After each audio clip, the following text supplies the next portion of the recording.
Hey there viewers! Most of us are aware of how intense World War II was. We're taught about it in school from a young age. Over 60 million lives were lost between the years of 1939 to 1945. From the rise of Hitler and the Third Reich to their eventual downfall, the Nazi regime had reigned terror over Europe and abroad. But what happened to the surviving members after the war? In today's video, we'll discuss what happened to the Nazis after World War II. Why were there mass suicides? Who participated in them? What happened in the Nuremberg Trials? Who escaped to Argentina and how? We'll discuss all of these and more. So what happened immediately after World War II ended?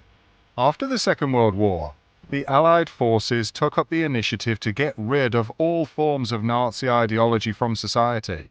This took many forms. One way was to remove all leaders of the Nazi Party and SS members from their positions of power.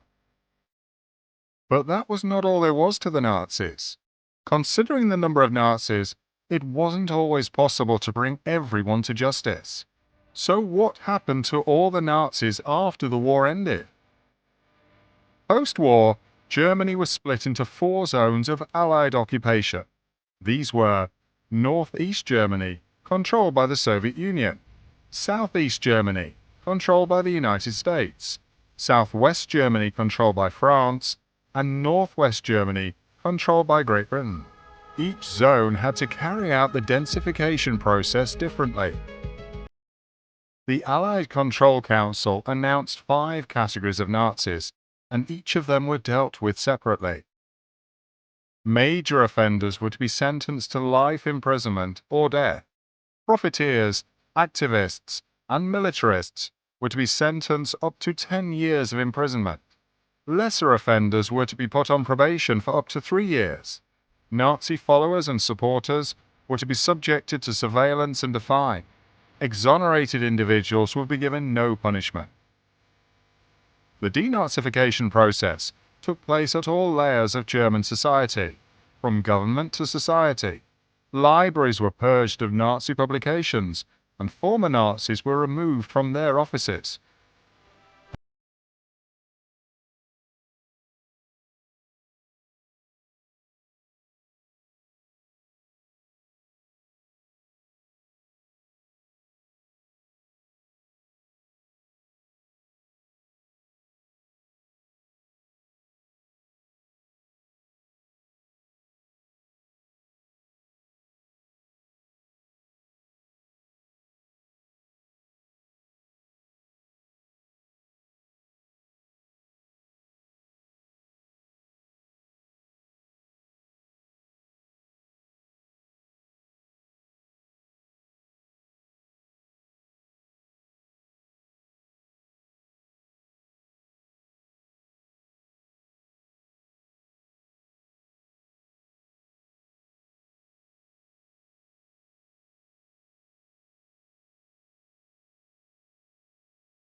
Nuremberg Trials. Many representatives of the Nazi Party were put to trial for war crimes. Germany invaded a number of countries during the war and killed millions of innocent people. Members of the Nazi Party were also held responsible for the horrors of the Holocaust. Immediately after the war, the Soviet Union put on show trials for Nazi leaders after having already determined their fate. The United Kingdom resorted to summary execution, in which the leaders were determined to be guilty and executed without a trial. But in the middle of 1945, the United States, France, the United Kingdom and the Soviet Union agreed to put the most important leaders on trial. The countries signed what was called the Nuremberg Charter. They came to be known as the Nuremberg Trials. These were a series of trials held in Nuremberg, Germany, between 1945 and 1946, in which former Nazi leaders were indicted and tried as war criminals by the International Military Tribunal. More than 20 of the most important leaders of the Nazi Party were tried by the International Military Tribunal. The trials were not just for convictions, though. It was also meant to assemble evidence of all the crimes committed by the Nazi Party and provide a history lesson for future generations. Most of the defendants in the Nuremberg trials were unrepentant. Hermann Göring was the most powerful military leader of Germany and was the face of the trials. Other defendants included Franz von Papen, who was responsible for bringing Hitler to power, and Rudolf Hess, who was Hitler's deputy. The trials began in November 1945 and lasted nearly a year. The defendants were allowed to have former Nazis as defense counsel. The indictment lodged against Nazis contained 4 counts: crimes against peace, which included planning, initiating, and waging war of aggression in violation of international treaties and agreements; crimes against humanity, which included genocide, exterminations, and deportations; war crimes, which included violations of the laws of war, a common plan or conspiracy to commit the criminal acts listed in the first 3 counts. Convictions. 12 of the defendants were sentenced to death, including Göring. While 10 of these defendants were hanged, Göring committed suicide before the execution could take place. Martin Bormann had already committed suicide before the trials even began. 7 of the defendants were given prison sentences and sent to Spandau prison in Berlin. 3 were acquitted, including Franz von Papen, because there was a deadlock between the judges. Although a second international tribunal was planned, it never took place, but the United States on its own convened 12 military trials. It targeted more than 175 defendants and got convictions for 142. Escape to Latin America. Not all Nazi Party members suffered the consequences. Some made plans to escape and did so right after Germany's surrender. This was accomplished through rat lines, which were escape routes from Germany to Argentina and other Latin American countries. There were 2 main escape routes. One was from Germany to Spain, and from there to Argentina. The second was from Germany to Rome, then from Rome to Genoa, and on to South America. The routes were developed independently, but in the end started working together.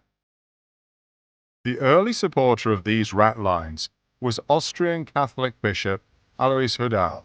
The bishop was a Nazi sympathizer and became active in ministering to prisoners of war. Hudal took advantage of his position and helped a number of war criminals escape. These included Franz Stangl, who was the commandant of extermination camps, and Adolf Eichmann, who was one of the most important coordinators of the Holocaust. Rome rat line. Hudal's operation was small-scale, at least compared to later efforts to break out Nazi war criminals. The rat line through Rome was operated by a small group of influential Croatian priests, whose leader was Father Krunoslav Draganović. The initial focus of this group was to help with the escape of members of Croatian fascist organizations. The particular rat line was an open secret among the intelligence communities in Rome. One of the reasons why the Vatican allowed it is to supposedly stop the spread of communist ideas among South American countries. Most of the prisoners who escaped were strongly against communism, and they were expected to counteract the spread. The Rome rat line was all operated by Draganović, and the Vatican did not get involved at first.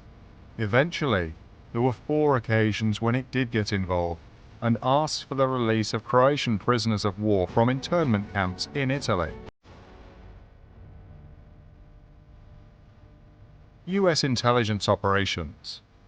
The U.S. intelligence service in Rome were mere spectators of the Draganović operation in the beginning, but soon they got involved in the operations as well. The United States was reluctant to hand over war criminals to the Soviet Union. They believed the prisoners would not get a fair trial, but more importantly, they wanted to make use of the Nazi resources, especially the scientists. In an intelligence report from 1950, which has since been declassified, it can be seen the operation ran for about 3 years. They let Draganović run the entire operation. In total, more than 1,600 Nazi scientists and engineers moved to the United States in what was known as Operation Paperclip. Moving to Argentina. The biggest chunk of Nazi criminals and collaborators, however, moved to Argentina. The president of Argentina ordered a rat line for Nazi leaders and other fascists around Europe. Diplomats from Argentina and intelligence officers encouraged the war criminals to move to the South American nation. The smuggling of Nazi criminals to Argentina started in 1946 and went on for about 4 years. Argentina became a haven for Nazi sympathizers. More than 5,000 officers from the Nazi Party, along with their collaborators, made Argentina their new home, while other South American countries took in an additional 4,000.